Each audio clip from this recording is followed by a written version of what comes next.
Hi, thank you for having me. We're very excited to kick this off today. Great. So I'll begin. Hello, everybody who's joined us. I'm excited to talk about the work that I've been doing here at ONN. But before I begin, I do want to start with a land acknowledgement and share my relationship to the land on which I am settled. So I'm from Toronto, Ontario, which has been stewarded by many Indigenous peoples since time immemorial, and is the traditional territory of the Mississaugas of the New Credit, the Wendat, Haudenosaunee, and the Métis. I'm here because my parents immigrated from Punjab, India, where my ancestors are from. And Punjab was also once colonized territory, part of British India, for 200 years.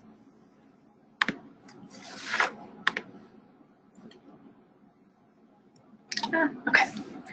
So I was asked to share a short bio of myself, but I won't bore you with the one that you've already read. So I thought I would share things that usually we don't get a chance to share about ourselves. So recently I've taken up ballet, so I'm a budding ballerina. I have tried every single pizza place in Toronto, so if you ever need any recommendations, do let me know. And in the summer, you can find me at various concerts in the city. I'm also the project lead for Decent Work for Women here at ONN. And what I bring to this work is my background in women and gender studies and feminist research. My entire career has also been in the nonprofit sector. And I have a lot of passion for all things gender, which all of you will hear about today. So today I'm going to walk us through who ONN is and what is the work that we do. What is decent work, and sort of how did we land in this framework, and what sort of work have we done thus far with decent work? I'll talk about how the decent work framework changes when we're in a women majority sector. And then I'll share particular research findings from the research we did this past summer, particularly women's experiences in Ontario's nonprofit sector. And then I'm really excited to share with you all the actions that we're implementing and developing right now that have stemmed from the research, and share with you what is it that you all can do in your roles. I also want to acknowledge that I'm sure we have people from all different roles and organizations on the webinar, and I want to make sure you know that there's something in this webinar for everyone. For those that are frontline workers, I hope you can take this webinar as a starting point to have conversations with your colleagues, managers, and leaders about what sort of supports you need in your workplace. Managers, I hope this webinar can help influence your management style, and also thinking about what your trajectory has been in the nonprofit sector. Leaders and board members, I really hope you can think more about how better to support the women workers in your organizations, and particularly women EDs who might be on the webinar today. Again, what has your trajectory been, and how have some of these things shaped your experiences in the sector?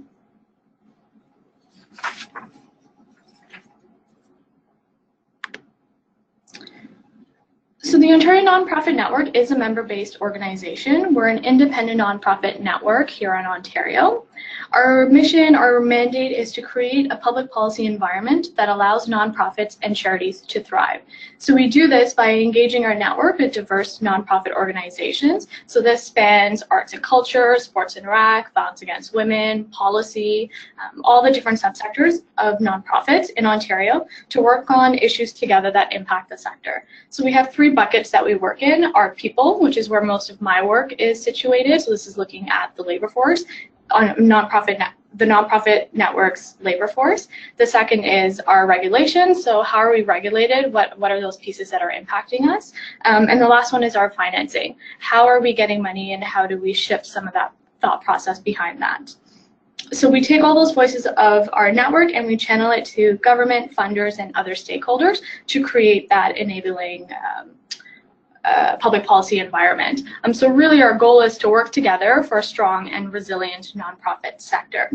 Just to put it into context, where Ontario sits in terms of Canada, so 1/3 of the nonprofit sector is actually located in Ontario. We have 50,000 nonprofit organizations here and about 1 million workers, and that's 161,000 nonprofits across Canada, so 58,000 here in Ontario.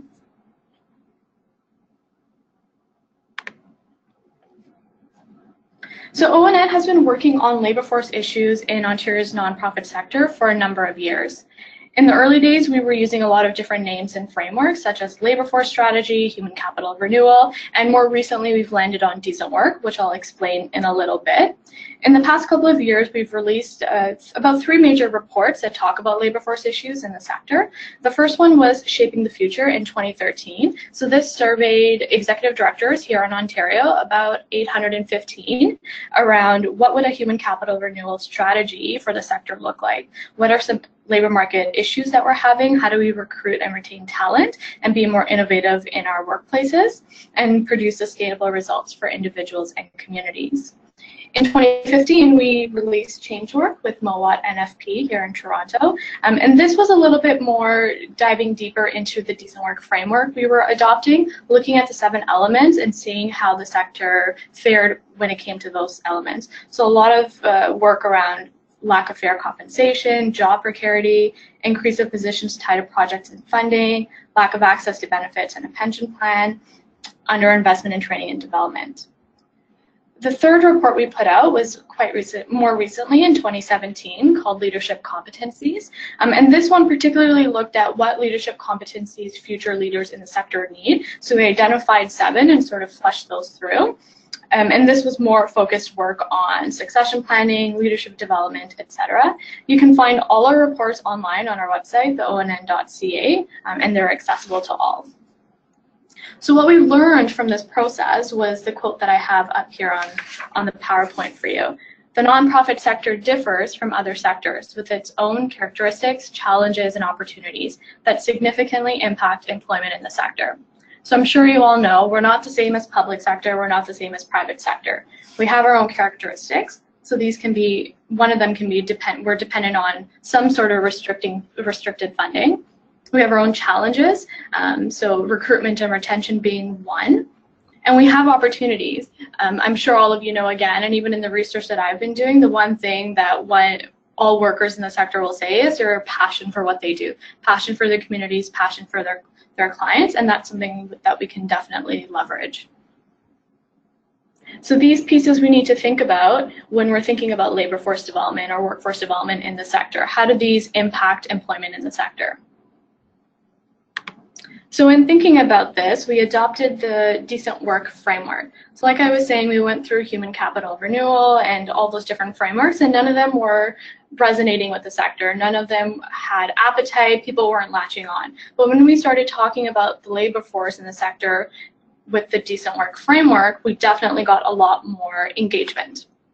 So what I mean by decent work is a way in which to think about fair, equitable, and stable work. So we borrow this concept from the International Labour Organization, opportunities to obtain decent and productive work in conditions of freedom, equity, security, and human dignity. Often people will say to us, well, why decent work? You know, why not more than that? But what we're really trying to convey here is that we're not just thinking about minimum requirements of work, but creating a work environment in which diverse people can thrive and do well. And there's a real global movement right now around decent work. So like I said, this is from the ILO and the UN, and it's actually embedded in the Sustainable Development Goals. I think it's goal number 7 or goal number 8. So there's this idea around how do we create productive workplaces to think about addressing poverty, to promote inclusive and sustainable economic growth. Locally, ONN here in Ontario has taken this as an opportunity for the sector to champion good and fair working conditions and social policies.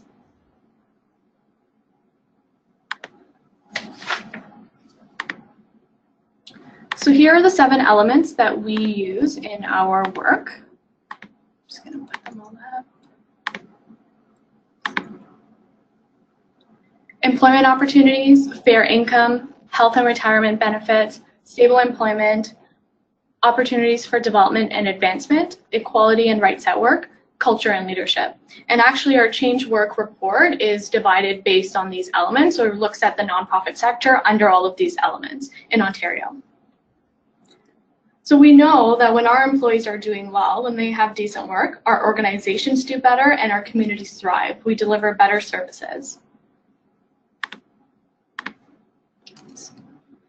So far in our work, the first year and a half around just decent work in general was research and thinking about how we apply this in the sector. More recently, we've moved towards implementing it and building a movement across Ontario. And part of that movement building includes collecting stories of organizations that are doing decent work, are delivering decent work. So if you go on our website, you can find all those, but I thought I would share a couple here. And I want to point out that it's not, an all or nothing.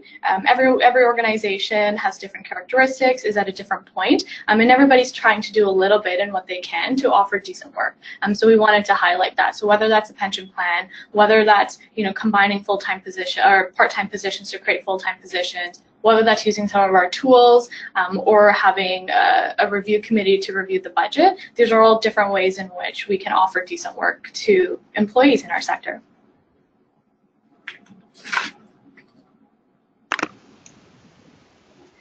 So I'm going to pause here because I want to do a poll, which Marina will pull up for us. I've given you a good outline of where our decent work for women work has come out of. So before I move into our project, I thought I would ask what percentage of your organization's workers are women? So you can select one of the following options.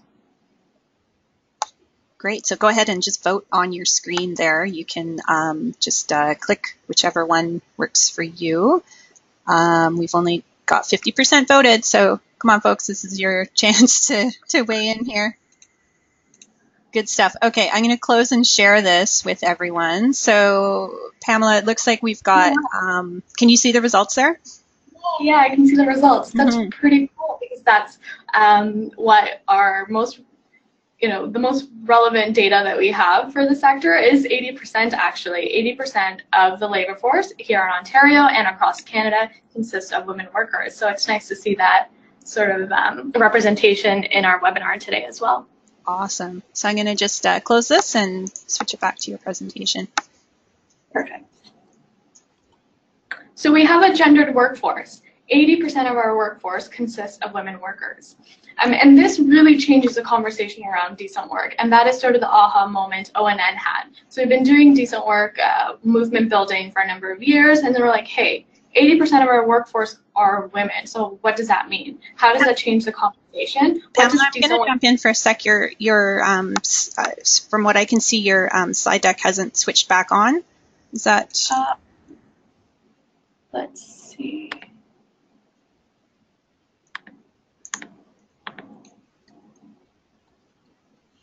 So it's showing here on my end. Okay, we're just going to take a moment, folks, and get this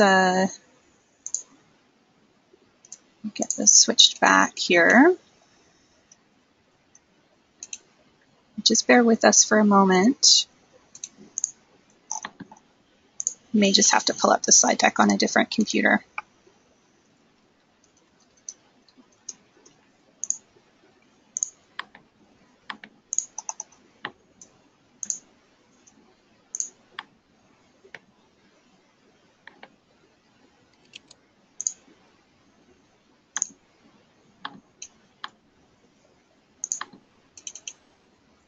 All right, Pamela, I'm going to try switching it back to you and see if that works. There we go. We're back. We're back. Okay. Good stuff. Thanks for your patience, everyone. Okay, so gender workforce. So yeah, we really wanted to now think about what does decent work for women mean? Well, how does that conversation change when we're in a women majority sector? So we got 3 years worth of funding from Status of Women Canada to do this work in 2017, and there's two elements to the work that we're doing. So the first objective was around doing research, really figuring out what our women's employment experiences in the sector here in Ontario, and then developing and implementing solutions based on what we found in our research. And although the project itself is focused in Ontario, I do want to say that many of its findings can be generalized to the nonprofit sector across Canada. And we're the only ones who are doing this work, so we are trying to build partnerships across provinces to see how some of this work can be done in those jurisdictions as well. And we've been doing a lot of international research as well. You know, what are other nonprofit jurisdictions doing? And many similar findings, really, particularly out of the US, because we best align with them. So yeah, I know not everyone here on the webinar will be from Ontario, so I thought I would point that out. And the other thing that I wanted to say was that we actually use an inclusive definition of women, so this is anyone who self-identifies were able to participate in the work that we were doing.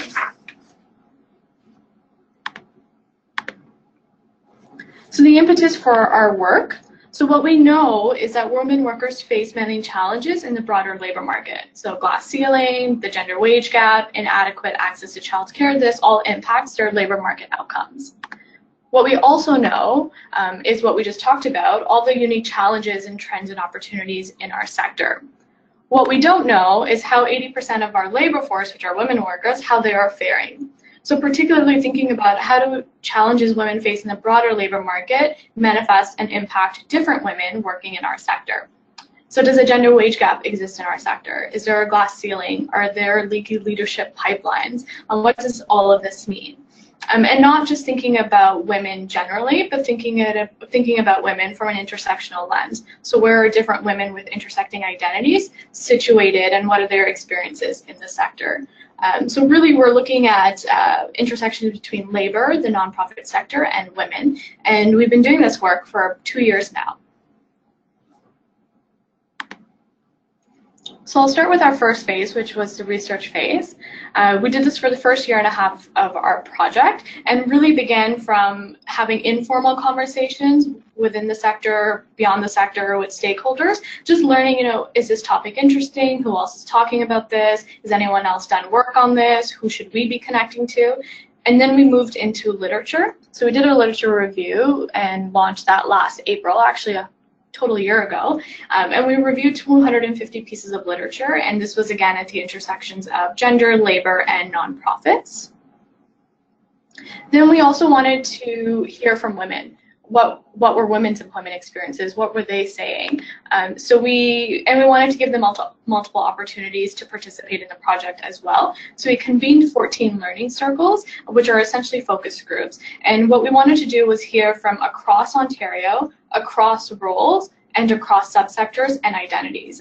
So what we did was hold 2 learning circles in each region that we went into. So we went into 6 regions. So we heard from frontline workers, and we heard from executive directors. We had a bit more capacity in Toronto, so we were able to hear from middle management there as well. We went all the way north to Thunder Bay, down to Muskoka, York region. We went all the way east to Windsor, to London, across the GTA, Scarborough, and then to Ottawa. We also did a survey because, again, we wanted to make sure more women had an opportunity to share their experiences with us. So we did a sector-wide survey in Ontario last summer, and had some really great results. So in total, we heard from 730 women participants across Ontario.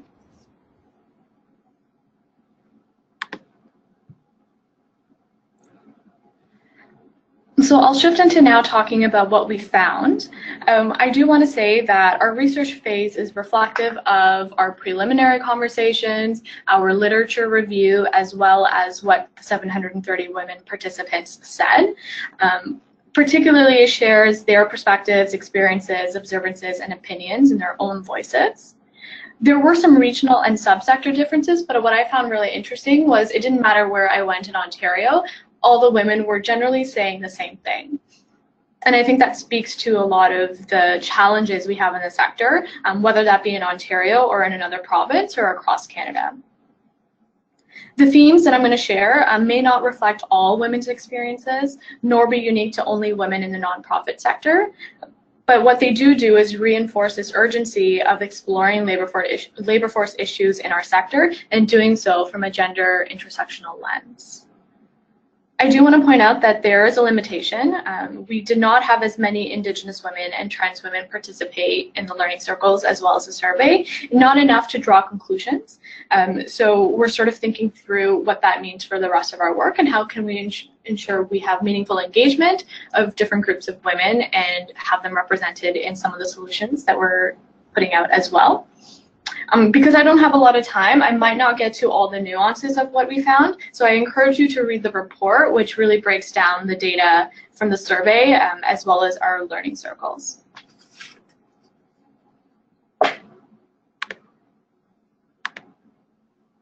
So the first finding, which I'm sure is not a surprise, is the sector is women majority but not women led.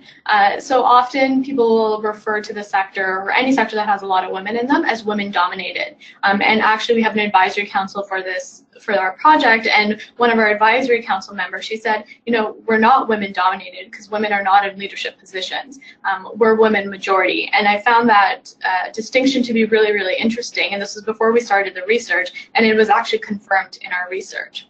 So what I mean by being women majority and not women led is that 80% of the sector are women workers, but that employment share is not reflected in leadership positions. So leadership positions, women might make up 60, 66, 80, well, 60, 66, 70%, but not more than the 80%. And they're actually concentrated in lower levels of roles in frontline, middle management, where they might be 90%. On the other hand, men make up 20% of the sector, but they'll probably make up around 40% in leadership positions and not be concentrated in the lower level positions. And I just want to share a quote up here that symbolizes or shares that finding.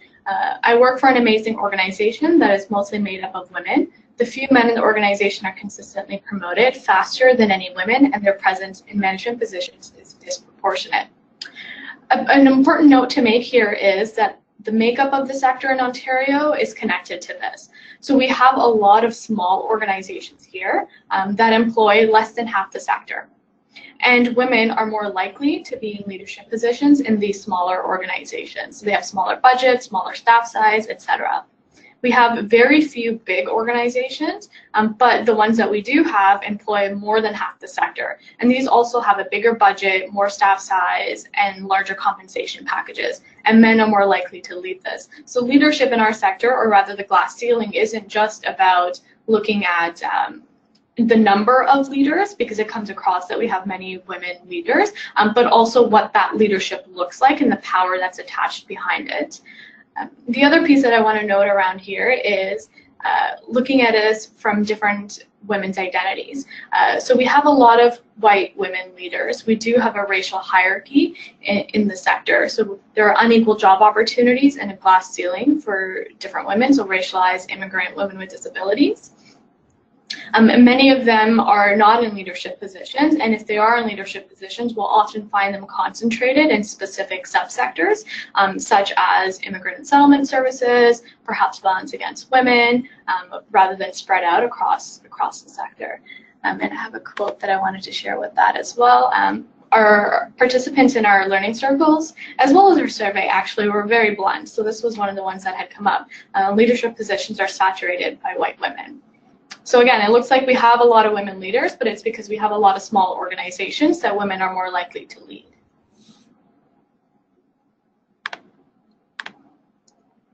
The second finding is around compensation.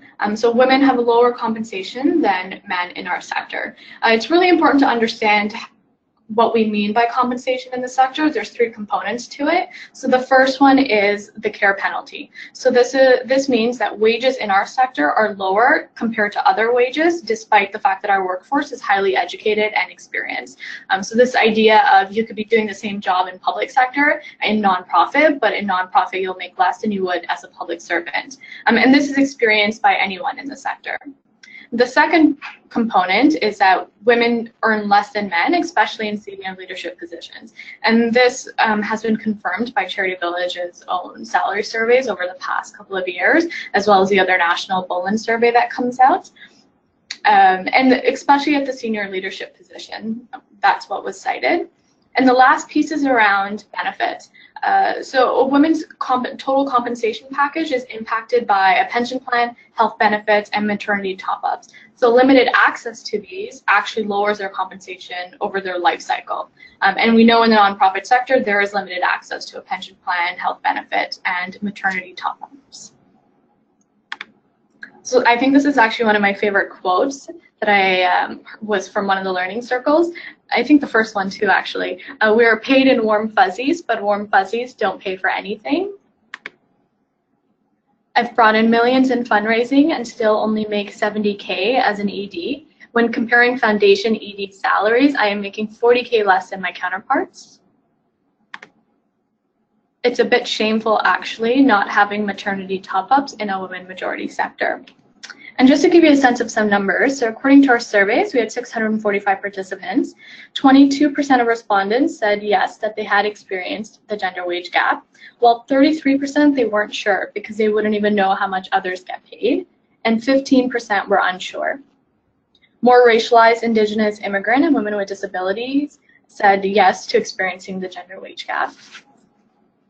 And actually, women with disabilities were more likely to say that they were not at all able to sustain themselves or others if they are caregivers on their nonprofit wages.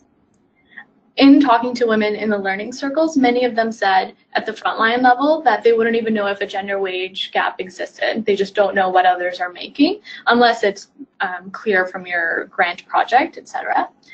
Senior leaders reported it more, and I think this was across all levels. Many found it very difficult to negotiate and ask for more. So this idea of, it's hard for me to put on my big girl pants and negotiate and ask for more was reiterated a lot, and for a number of reasons, but the one that sticks out is, how do you ask a nonprofit organization who has a limited budget already or who might be struggling to make more, to give you more? And a lot of women talked about how that sounded selfish and not a position that they wanted to be in.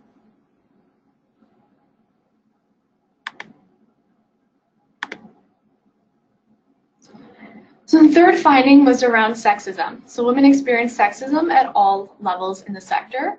And this really busts that myth around, you have so many women in the sector, so sexism could not be a problem at all.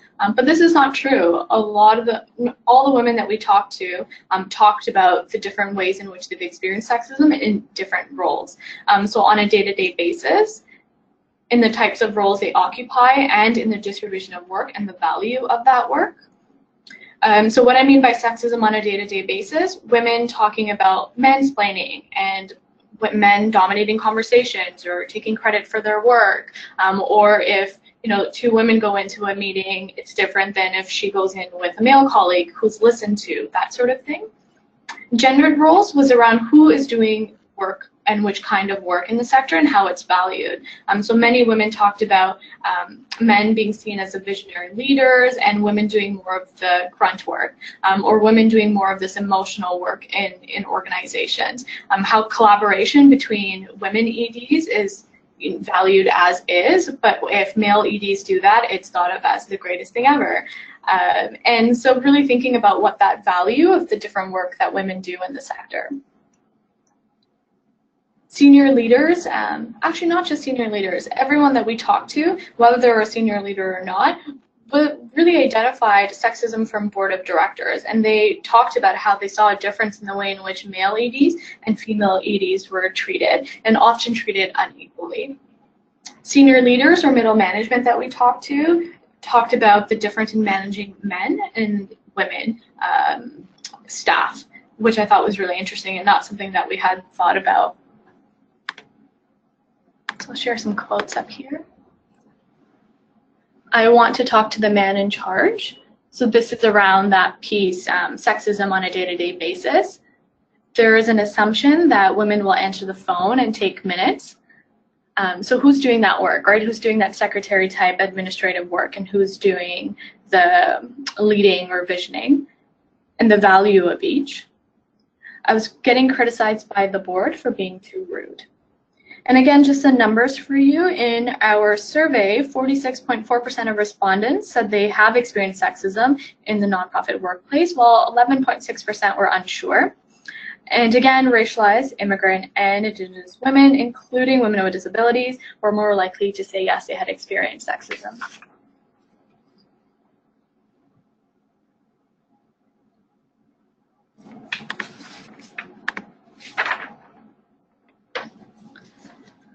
So the other finding that we had was around harassment. We really did want to ask if women in the sector had experienced any type of harassment, whether that was sexual harassment, bullying, violence in the workplace, to get a sense of what it was like in the sector.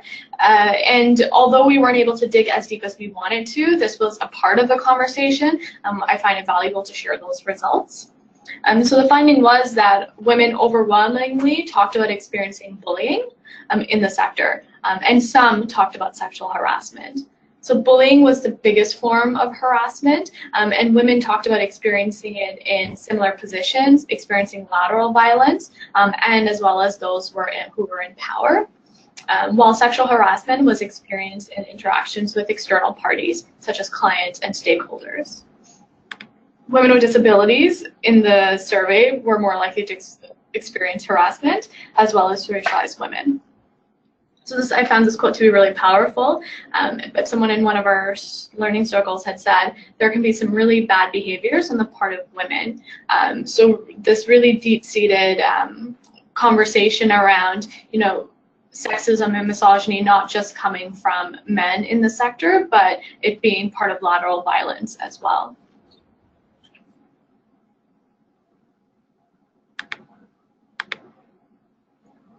And so I'm just nearing the last two findings, and these findings are more big picture, macro level pieces, and these aren't something that I would say are new. I think we knew this, but what I think is new is that they're documented now and that we've given them a language. So the first one was gender plays a significant role in the nonprofit sector. So at the macro level, nonprofit work is considered care work and thus women's work. So how this manifests is power dynamics between organizations and their boards, donors or funders can be patriarchal or gendered. At the macro level, what we see is this devaluation of care work, women's work, and these power dynamics makes the sector devalued. And then there's some real consequences for those that work in the sector. Difficulty in recruiting and retaining staff, we have lower wages, limited access to benefits, professional development, and increasing precarious employment. So there's this piece around, it's not a fluke that all these things are happening in the sector, but it's connected to us being a women majority sector and gender impacting that. So the political framing of this would be a feminization of the sector. So women majority and traditional stereotypes of femininity are embedded in our sector. So stereotypes like being inferior to masculinity, unintelligent, unskilled, requiring guidance and monitoring, being dependent, and other stereotypes around nurturing, caring, and emotional. These are all embedded in our sector's work. And there's consequences, like I said, of having these stereotypes mapped on, which could be the lower wages, the limited access to benefits, etc. Our literature review actually, pointed out specifically how the work of the sector is rooted in a gendered and racialized division of labor, which was confirmed in our learning circles and survey as well.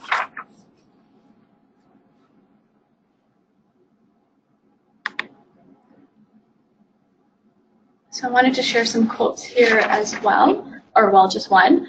And this was from our survey. Someone had left this in one of the questions we had asked, and just so highlights so well what it is that we found. The whole issue of unfairness in nonprofits is systemic and reflects the continuing devaluing of women's work.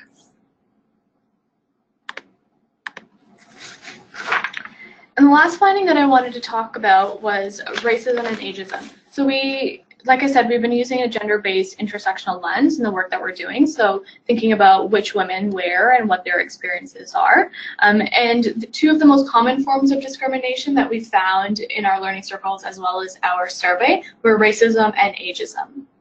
And so what I want to point out here is that we know this, but again, having this documented now, identities are complex and so is discrimination. And it's experienced in multiple ways. So a lot of the women in our research talked about either experiencing discrimination primarily based on gender, or at the intersection of gender and another part of their identity, such as ability or age, or other women talked about experiencing discrimination primarily because of one part of their identity that is not gender, such as race.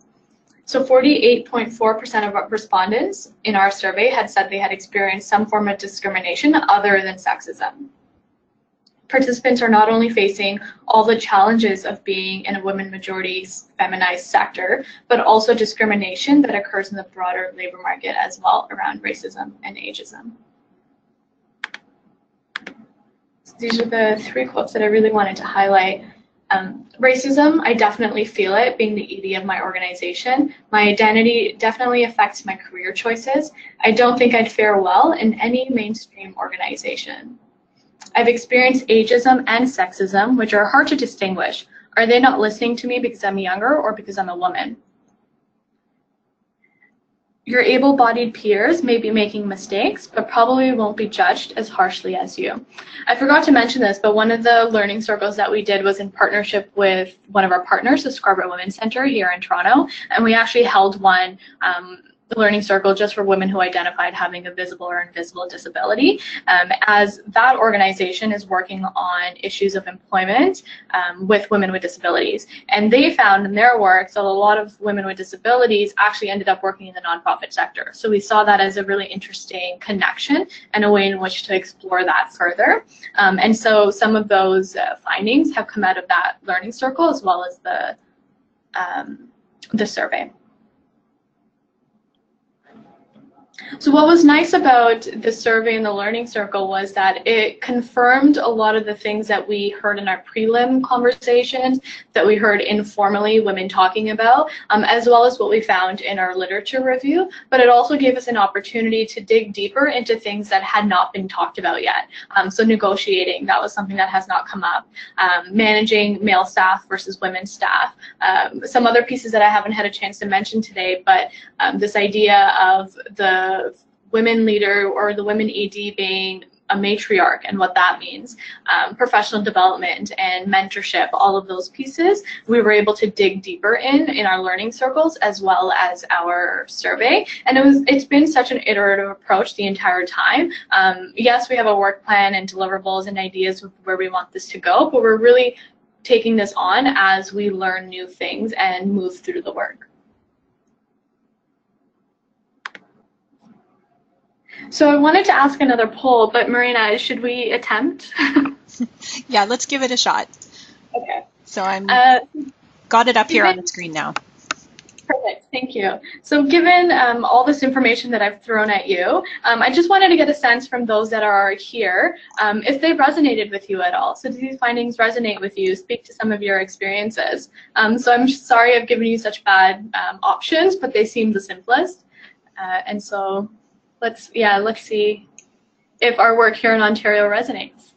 Excellent. So please do go ahead and give a quick vote on the screen. Just leave it up for a few seconds more and then I'll share the results with everyone. Great. Okay, so I'm just going to share this. Pam, can you see those numbers? Yeah, super interesting. So 53% said some of them, and 45% said yes, all of them. 2% said no, not at all, which is super interesting. I'd love to hear from those 2% where what we have missed. But awesome, thank you.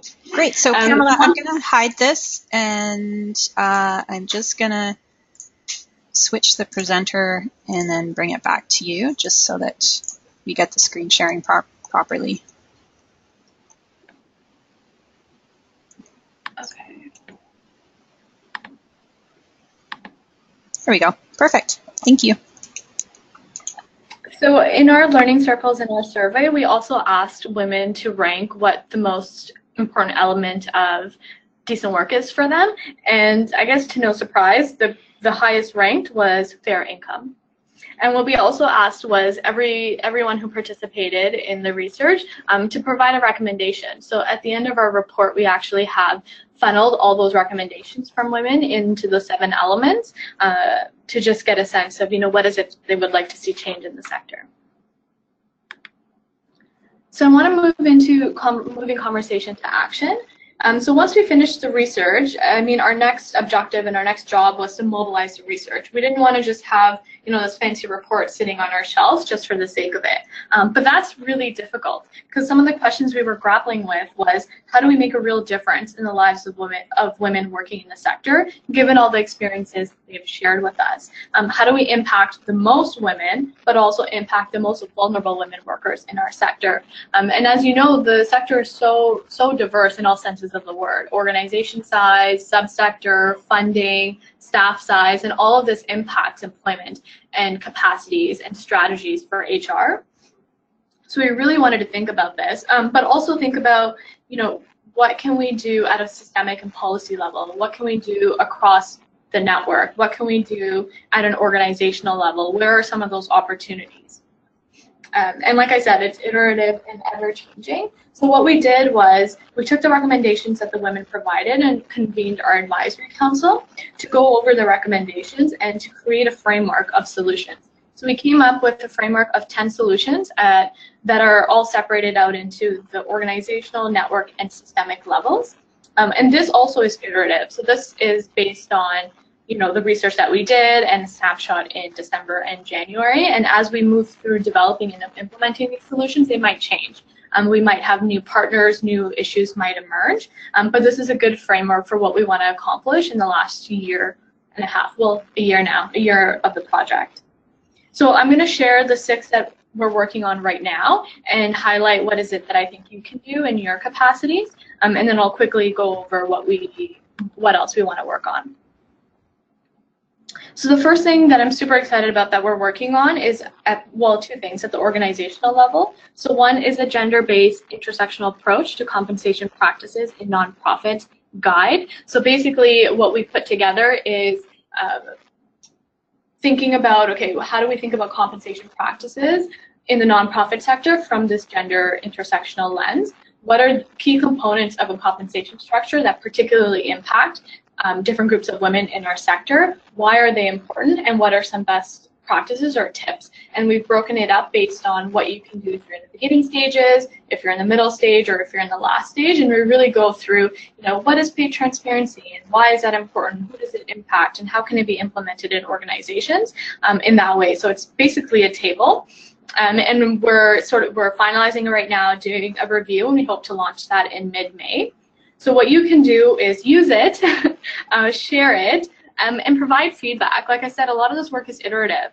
So let us know what's working, what's not, what's missing, what needs to be defined a little bit more, so we can make sure we're giving the most up-to-date and best tool to the sector. And this really stems out of the fair compensation piece. Like I said, fair income was a huge issue for women in the sector. So we really thought about, where can we influence that? How can we set a fair standard of compensation in the sector for women? So this is our one attempt to do so.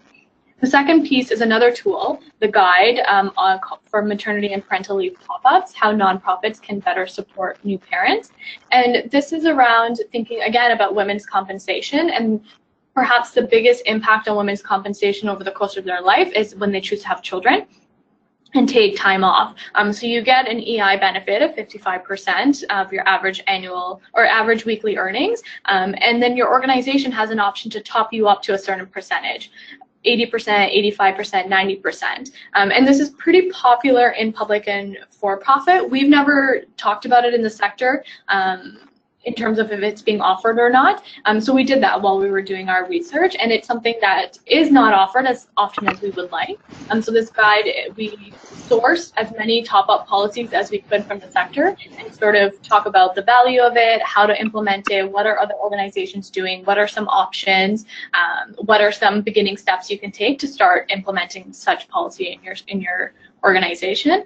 So again, this is going to get launched mid-May, so use it, share it, and again, provide feedback. If you have a top-up policy that you would like to share with us, more than welcome to. We're always looking for more examples. The other piece that we're working on is with funders. We know a lot of this work requires money, right? So talking to funders and having a funder strategy is super important.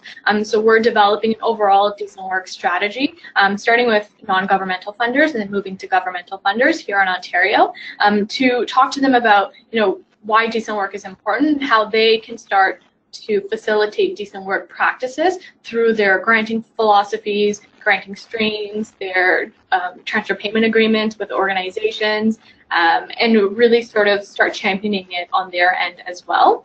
Of course, I'll share this as we release more information, but what you can do already is start having those decent work conversations with your funders.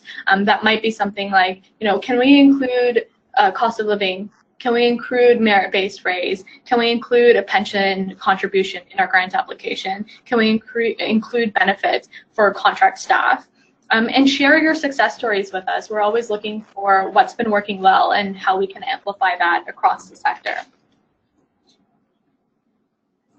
I do want to point out that, we can create all these solutions, which we're excited about, but the strength is in the uptake of the solutions, and that's where you all come in.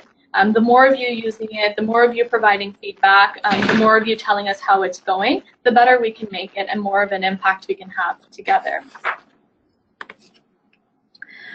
We're also working on a board strategy. So again, just like funders, board members are a huge part of the conversation too. And we really want to have a strategy that speaks to them about the findings that we have and the research that we have, but what role they play in creating a decent work environment and organizational culture, which is all the way from how they treat their executive director to how that executive director implements decent work in the organization. So what's that budgeting like at that board level? Where are resources being spent, and what framework is being used to do so? The last two I find the most exciting because they're more policy-based, but we've identified two areas, federally and provincially, where we want to advocate around policy that impacts women. So what to note here is that what we're advocating for isn't only going to impact women workers in our sector. What we've noted is that they will have a great impact on our women workers, but women in general. So at the federal level, we've seen employment insurance as an opportunity. So we're advocating for a change to maternity and parental benefits. So this means ending the 1 week waiting period, increasing benefit rate, as well as in decreasing the number of hours required to qualify for maternity and parental leave benefits. So right now it's 600 hours. And given our sector and the precarity of it and the low wages, we saw this as an opportunity to, again, increase women's compensation, but also opening it up so more women have access to it. And yeah, I won't go into more depth because I'm writing that right now, but I'll share that as well. And what you can do here is let us know if you're advocating for something similar or if you're interested in employment insurance modernization. Share it with us so we can align our messages and amplify each other's messages. Again, there's more people we have saying the same thing and working together, doing more networked advocacy, more of an impact we can have. And the last piece I'm working on right now is around provincial advocacy. So in general, we want to do work around universal childcare, pay transparency, and pay equity. I'm not sure if some of you know, but we do already have pay equity legislation here in Ontario since the 1990s. And we recently just passed pay transparency legislation last year, but it's been stalled as of now, and actually the new government is doing consultations around it, so we'll be submitting a submission which is due tomorrow. And just again, the point here is really how do we add our nonprofit sector lens to these broader labor conversations, and particularly women's labor conversations, because we are a women majority sector and all of these pieces impact us as well. And so if you're in Ontario and you're submitting a submission for pay transparency, let us know, let me know, email me. I'll share our submission with you. Again, let's align our advocacy messages and amplify each other's work. So these are all the things that we're working on right now, and sort of once these pieces are in place and they're out and we're disseminating them, we're going to move on to the other 4 solutions. So another one is around mitigating hiring biases and integrating a GBA lens in hiring practices and leadership development. We also want to support a creation of a labor market information portal for the sector. So thinking about, sector-wide salary survey that's disaggregated by all diversity characteristics, HR portal, having access to information. And last, which is I think the most exciting also, is to convene, well, I think everything's exciting, but to convene and connect women working in the sector. There's not as much as we want happening, convening and connecting. When we were doing the learning circles, one of the most powerful pieces that came out of it was a lot of women said, like, it doesn't matter what comes out of this, but the fact that I was able to sit in a room with 10 other women who are in a similar position as I am and work in the sector and just share what's going on has been cathartic and been important. So how do we create more of those spaces in which also naturally become networking and PD spaces? So the last poll, again, throw so many solutions out at you that we're working on, but I just wanted to get a sense of, in thinking about these solutions, where are you sort of at, you know, in your journey for decent work for women? So are you still in the learning phase? Are you somewhat in the planning phase, trying to implement pieces on your own, which might not be the solutions that I've presented? And are you in the acting phase? You're actively trying to improve women workers, supports for women workers in the sector. Awesome. And I think, Pam, we're going to just hold off on the actual poll this time just to keep things simple. But if folks want to take a moment to think about this, and feel free to jot any comments down in the chat box to let us know where you're at with the process. Sounds good. And so I'm going to leave you with 3 big ideas that have come out of the work that we've been doing for the past 2 years, and they go from the micro to the macro. So the first big idea I want to leave you with is that decent work means looking at supports women workers particularly need in their workplaces. So when we think about workplace supports, we often miss the ones that women specifically need. So whether that's maternity top-ups, flex policies, thinking about the gender wage gap in our organizations, these might not come to mind immediately. So decent work for women means thinking about those specific needs women workers have and how we can meet them. The second idea I want to leave you with is investing in women majority sectors is equally as important as investing in non-traditional sectors. So often what I've heard and the rhetoric or the narrative has been in broader labor conversations and women's economic empowerment conversations that let's push women into high-paying industries and occupations like STEM. This is great, but why not also invest in those sectors and industries in which women are already a majority and have been majority forever, such as the nonprofit sector. This way we can bring up their value, bring up their wages, and make sure, you know, women are thriving in any sector or in any occupation and not in some and not in others. And the last idea I want to leave you with is connected to that. So women's economic empowerment is only possible when women are offered decent work in the nonprofit sector. So just as women's economic empowerment is important across sectors, it's important in ours too. We can't move the needle on women's economic justice and empowerment and the gender wage gap, universal child care, etc., if we don't consider the women that are working in our sector. And with that, I think we should build the movement together. So join me. We're doing a bunch of stuff together. We're spreading decent work for women across networks. So let's do that together with shared messages. Let's advocate together on public policy impacting women workers. I've shared some of the EI stuff and the pay transparency stuff that we're putting out. Go to our resources, use them to inform the work that you're doing, our literature review, our women's voices, and I actually have a 10 solutions framework that you can also look at to see what are some things that we're working on. Use the tools that we put out and, you know, share your stories and resources with us so we can amplify your message. To learn more and to keep up to date, you can subscribe to ONN's newsletter where we push out most of our information. You can also become a connector or a supporter, a member of ONN. And some of you might have seen we have an Equal Pay Day campaign going on right now online. So, you know, follow us, like us, tweet us, subscribe. That's the best way to get all the tools and information that we'll be pushing out over the next month. And let's build the movement together. So thank you for joining me on the webinar. It's been great to revisit some of the work that we've done for the past 2 years and share it with you. And I especially, you know, want to take this opportunity to thank all those that have made this work possible. None of this would have been possible without all the women who participated in our research, our absolutely committed advisory council, our consultants, Chanel and Carla, our advisory council again, our supportive team at ONN, and our host agencies and partners who helped us put together the learning circles. And if you have any questions or want to know more, please feel free to email me at pamela@onn.ca. Wonderful. Thank you, Pamela. This has been just so informative and insightful and eye-opening, and we're so pleased to have you here presenting this today. I want to jump right into questions because I know we're running up on time here. We have this great comment and question from Nadine.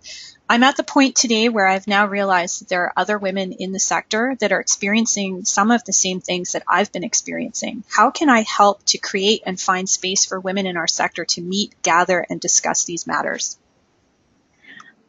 Oh, that makes me so happy. You can do a lot, and you know, start how we started. We had learning circles, and really what our methodology or method behind the learning circles was get space for 2 hours, have light refreshments. So in this case, you know, see if an organization will give you free space, or everybody brings their own lunch.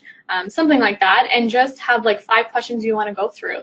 And I'm actually open to sharing some of our questionnaires, so if you want to email me later, please do, and I can share that with you. But just have that conversation. You know, are you getting paid? Do you feel like you're getting paid fairly? Would you know if you weren't? What's your benefit situation? Are you interested in maternity top-ups?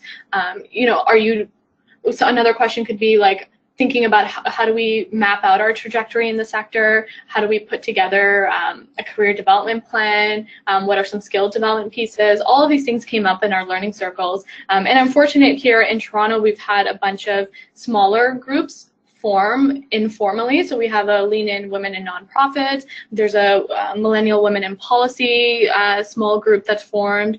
There's a Racial Health Equity Network. So, you know, things are happening in pockets. I think it's more, we just need to amplify each other's messages and know that there's others that are doing this work and just connect. That's wonderful. Another comment and question from Aldeli. Hi, thanks for all of this work. I wanted to clarify that an intersectional lens was born out of Black women's experience and how systems shape them. Will the ongoing research have a stronger critical race lens on how decent work for women, particularly Black, Indigenous, and racialized women, is nuanced? Definitely. And I take that comment, you know, yes, it grew out of Kimberly Crenshaw's work in the 80s around what does intersectionality mean for Black women and their experiences, particularly in the workplace, actually. Yes, and I think this is, you know, it's one thing to say that we want to do intersectionality, one thing to say we are doing it, but it is hard work, and it's particularly difficult work to do in the confines of a 3-year project. And so taking that and being open to criticism and being open to, you know, not everything is going to work out the way in which we want it. So how do we continuously, actively make sure we're including those voices? And some of that piece has been around more the methodological piece. So how are the people working on this project or influencing and guiding this project also representative? So whether that's at our advisory council, whether that's those that are reviewing our guides, those that are participating in employment insurance modernization, how do we include voices across is something that we're doing and actively working on. And it's thinking through what is more meaningful engagement and how do we impact different groups of women, which might not be our expertise. So how do we support other organizations and other groups who are doing that work? So if there's a group out there who's working on Indigenous women working in nonprofits, how do we support that work? How do we leverage what we've done in our resources to move that work along too? Because we can't do everything. But I'm always open to suggestions and comments. So if you have anything in particular that you think that we need to be looking into, please send me an email.